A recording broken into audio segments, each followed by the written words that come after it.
Hi guys, welcome to my vlog and for long time na hindi na ako nakapag post ng video kakapagupit ko. And ngayon nandito na naman ako. Ngayon pag-usapan natin. Yeah, I know. Tumataba tayo. Pag-usapan natin kung ano yung naging journey ko to become a registered nurse here in Saskatchewan. Bali, registered nurse ako sa New York. Registered nurse ako sa Ontario. Registered nurse ako sa Alberta. Then here also sa Saskatchewan. I'm also a registered nurse.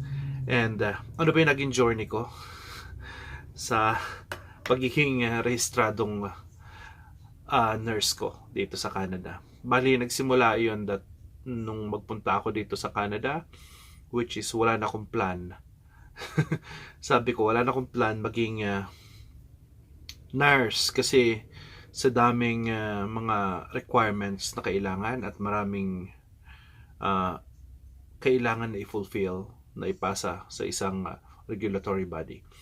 Bali, nung nag-aral ako dito, pumasok ako dito sa Canada is, to be exact, it's January 9, 2022. Yeah. And now it's January 5, 2024 na. Ngayon is naka 2 years na rin ako dito sa Canada. Bali, nagsimula ako dito sa Canada as a student, taking up postgraduate certificate in community mental health sa Niagara College, Canada, located in Welland, Ontario. Then, that time, since madaming requirements na kailangan sa pagiging registered nurse, parang nawala sa isipan ko yung parang sinantabi ko yung aking pagiging nurse, na kasi sabi ko parang hindi ko kaya, kasi iniisip ko hindi ako magaling sa English, iniisip ko his IELTS palang babagsak na ako. Baka hindi ko ma-meet yung requirements, pasensya na sa mga damit ko sa likod. And ngayon is dumating ako sa point na parang nagtrabaho kasi ako sa PSW. PSW ang tawag kasi sa Ontario that time. Or personal support worker. Compare kasi sa Saskatchewan, ang katumbas ng PSW it's CCA or Continuing Care Assistant. Nagkatrabaho ako sa PSW. Yeah. Sabi ko okay din naman kasi parang trabaho din naman na nurse sa Pilipinas, yung parang sa healthcare. Then okay na ako doon, sabi ko. Pero nung marirealize mo rin pala na yung pay hindi naman pala ganun kalaki or kataas, kaya mapapaisip ka rin na kung nurse ako, ganito sana yung sahod ko. Kung nurse ako, mas malaki sana yung aking naiuwi, yung take home pay. Kaya hanggang pumunta ako sa point na, o nakarating ako sa point na napag-isipan ko na why don't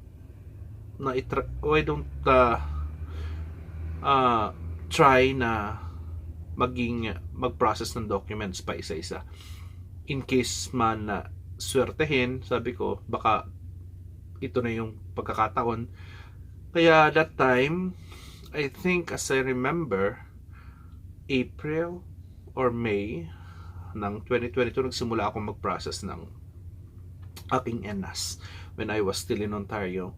Then confident ako sa ENAS ko that time kasi ang ENAS ko is sabi ko possible na ma-meet ko naman yung comparable ako kasi I have my master's degree.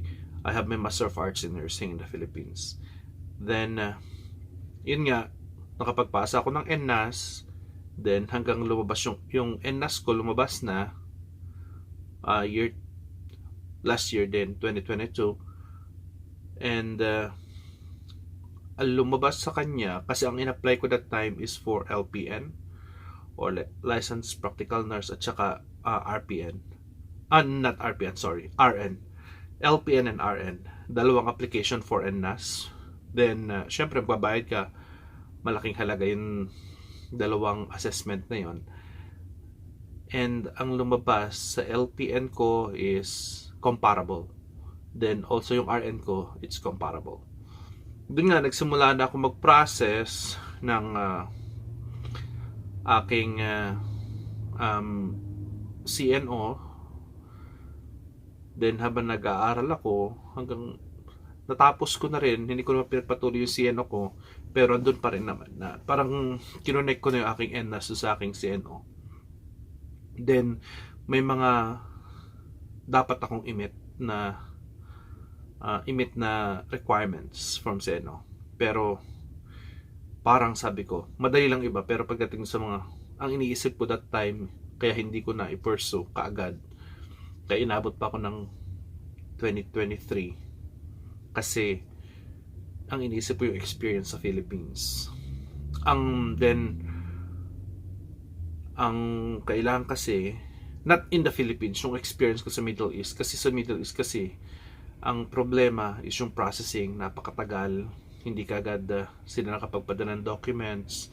Sabi ko, abutin ka lang ng siyam-siyam doon. Hindi lang din magpupurse yung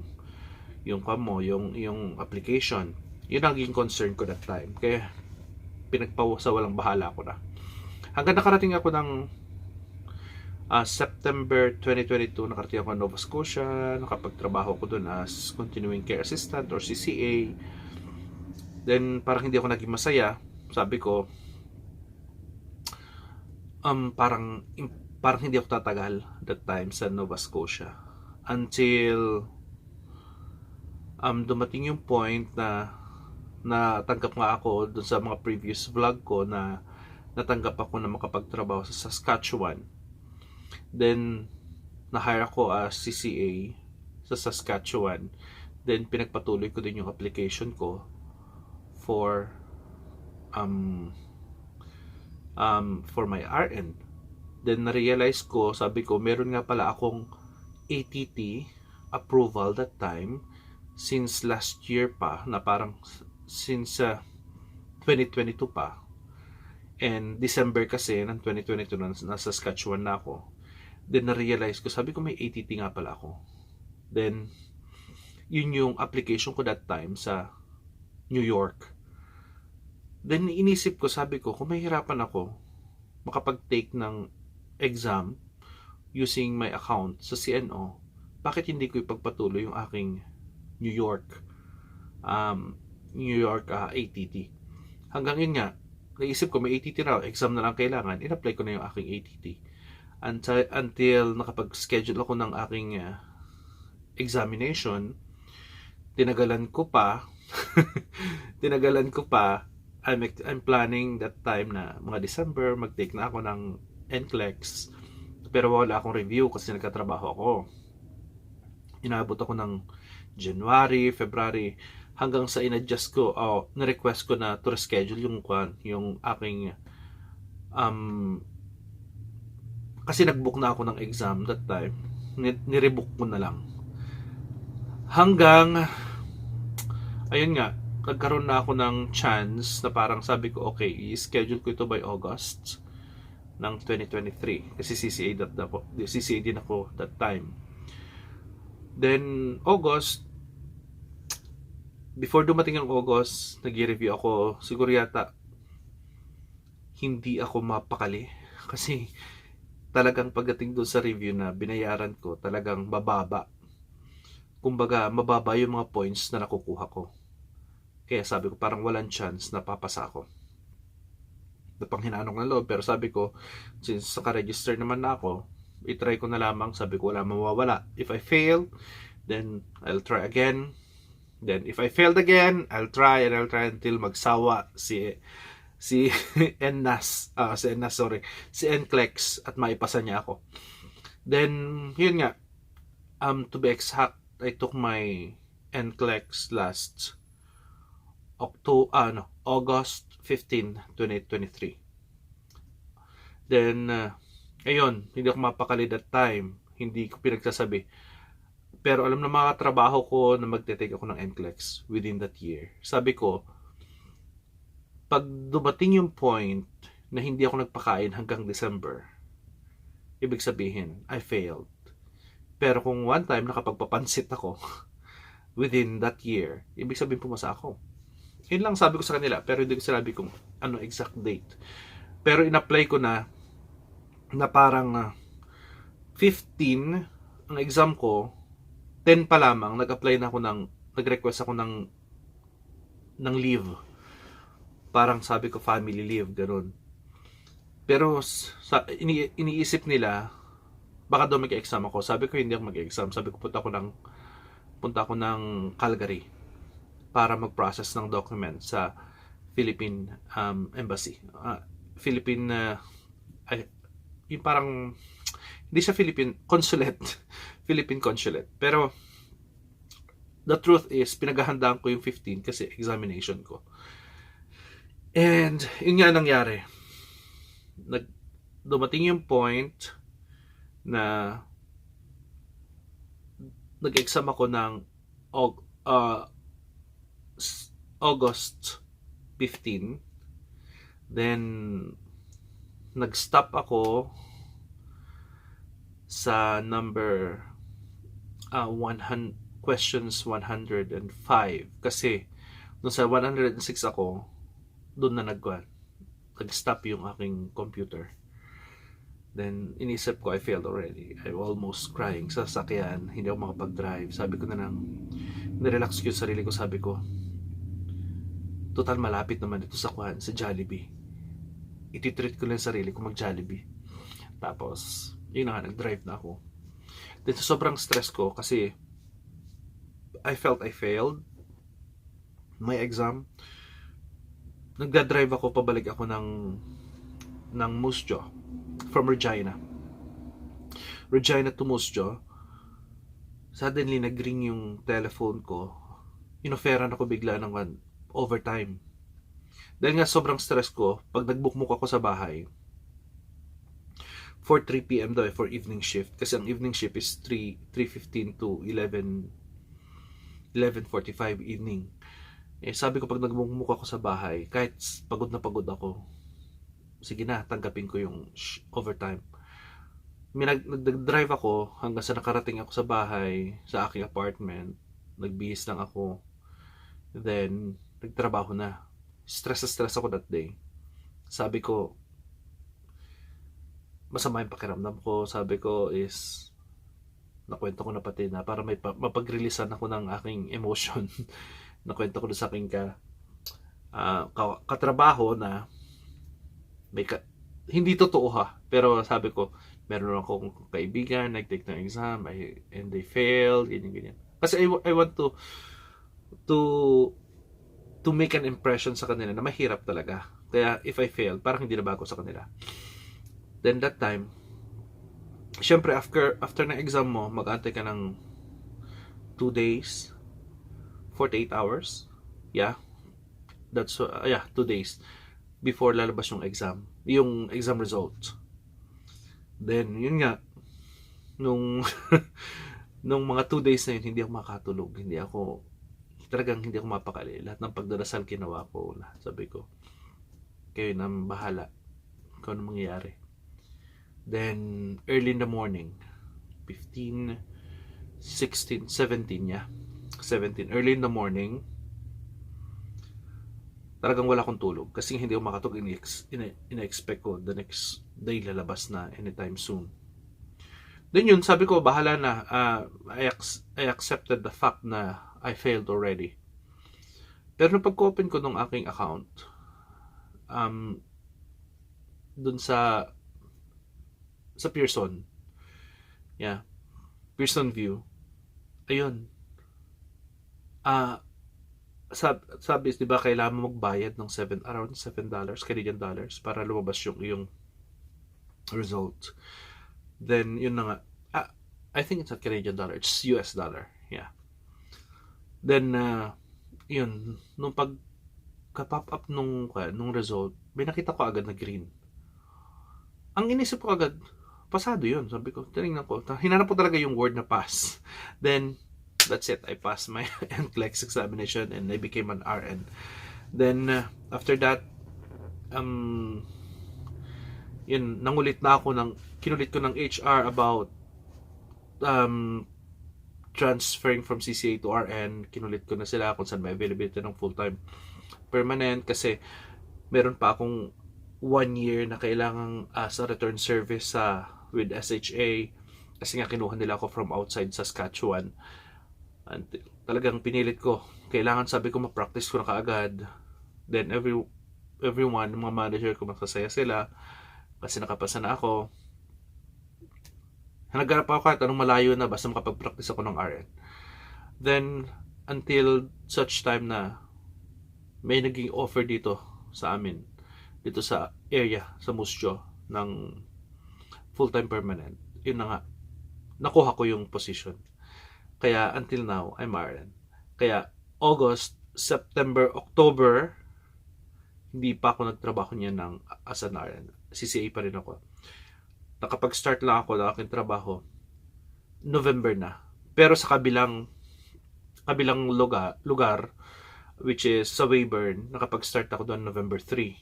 As a casual registered nurse. Pero dito, as a full-time permanent, dito sa Musjo, nakapag-start na ako as a registered nurse, isang facility. November 15, yeah. Yeah, until now, ayun. Yun yung naging journey ko. Then, pagdating naman sa requirements, kung tatanong nila, ano yung mga paano ako naging registered nurse dito? Kasi shortcut na yung ginawa ko, yung kinuwento ko sa inyo. Pero ang tatanungin natin, yun yung pagkakasunod-sunod until nakapagtrabaho ko ng registered nurse. Pero, ano ba yung ginawa ko before that? Okay. Yun na yung summary, kumbaga, nung kwento. Hanggang naging registered nurse ako. Pero, ano ba yung examination na kinuha ko before pa ako? Kasi hindi naman kasi diba sabi ko, New York yung aking ATT. Paano ako nakapag-RN dito? From New York kasi, kaya August, naging RN na ako, September and October, bakit hindi pa ako nakapag-RN? 2 months yun, more than 2 months. Kasi, I have to transfer. Inisip ko, nag-isip ako ng paraan kung paano ako magiging RN dito kasi kailangan yung requirements sa experience mo. At least within 5 years. Hanggang sa kinontak ko na nga yung mga, syempre, kinontak ko na sa Pilipinas, yung mga nang-experience ko, ganyan. Kumuha ako ng isa, then yun ang pinasa ko. Pero sabi ko, pag pinasa ko dito, mahirap. Kasi ang gusto ng CRNS or College of Registered Nurses of Saskatchewan is gusto ko mag-bridging kahit na ako sa New York para may gusto sila ipatake sa akin. Ayun din na shortcut. Pero ang ginawa ko, sabi ko, kailangan utakan to eh. Kailangan, since may license na ako sa New York, ang ginawa ko, pinag-aralan ko kung paano i-transfer yung license from New York to Alberta. Kasi yung Ontario ko, pending eh. Kumbaga is, may mga hinahanap pa. Kumbaga, kung magpasa man ako ng experience sa kanila, it takes time pa before nila ma-review. Kaya sabi ko, kailangan ko biglaan yung mabilis. Naisip ko agad na choice is Alberta. Alberta, pinrocess ko yung aking license for 2 days. The first day, may pasok pa ako alas 3. Ginawa ko ng morning. Tapos may mga certification pa kasi yun na fulfill. Kailangan i-fulfill. Tapos, talagang gagastos ka. Malaking halaga kasi marami kang babayaran. Then from Alberta, na-process ko. 1 day, mga documents pinasa ko. The second day, tinapos ko yung mga submission ng mga documents. Then, kinumplete ko yung application sa online. Then, after ko may pasa lahat at matapos lahat, yung mga requirements, tinawagan ko ang customer service ng CRNA. CRNS sa Saskatchewan, CRNA sa Alberta. College of Registered Nurses of Alberta. Then, nung pagkausap ko sa kanila, na double check nila yung documents kasi ang mabilis sa kanila kasi hindi nila kailangan ng verification na direct dun sa mga lugar na kung saan naging license like New York in Philippines. Ang hiningi lamang nila sa akin yung license number. Tapos sila nag-verify online. Unlike sa Saskatchewan, everything is manual. Hindi sila techie. Kinonfirm lang nila yon, tapos chinek yung mga documents, complete na, then in-approve nila. Then sabi na sa akin, wait for, I think, for a few hours, lalabas yung license ko. Then lumabas na nga the second day. Mabilis lang. Nagka-license ako, then after that, pinrasis ko kaagad yung aking license for Saskatchewan. Saskatchewan natagalan ako kasi nga, inantay pa yung verification from New York and verification from Philippines. No, not Philippines. Dinisregard na nila yung Philippines. Parang New York na lang. Tapos, yung mga verification na lang from my employer from the Philippines. Kasi hindi ko dineclare yung aking Middle East kasi mas matagal. Then, yung mga language, proficiency, ganyan. Siyempre, as nagtrabaho ko dito, for more than 6 months already dito sa Saskatchewan as a CCA, tinanggap nila yung sa English proficiency. Hanggang naging registered nurse ako na ng ang September. Ng September. Naging registered nurse ako ng September sa Saskatchewan. Ayun na naging journey. Then now, nung nakita ko na, parang naisip ko na lamang, sabi ko sayang naman yung application ko dun sa Ontario kasi naka-pending. Pinurse ko yung Ontario, then yun, registered nurse na rin ako doon sa Ontario. Until, yun na nga, yun yung mga processing na ginawa ko. Kung may mga questions kayo,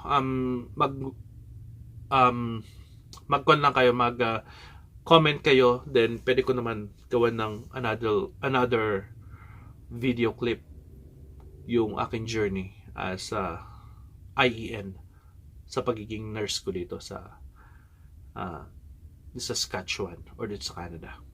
Possible naman masasagot ko yan kasi possible na napagdaanan ko and mabibigyan ko ng mga hint or ano ba yung possible na dapat gawin.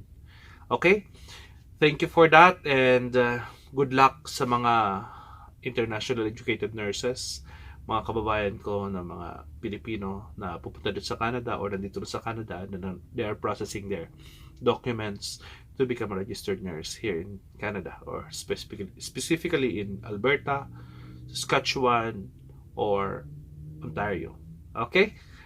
Thank you so much and please don't forget to subscribe, comment, like nyo na rin, please share. Thank you so much and bye.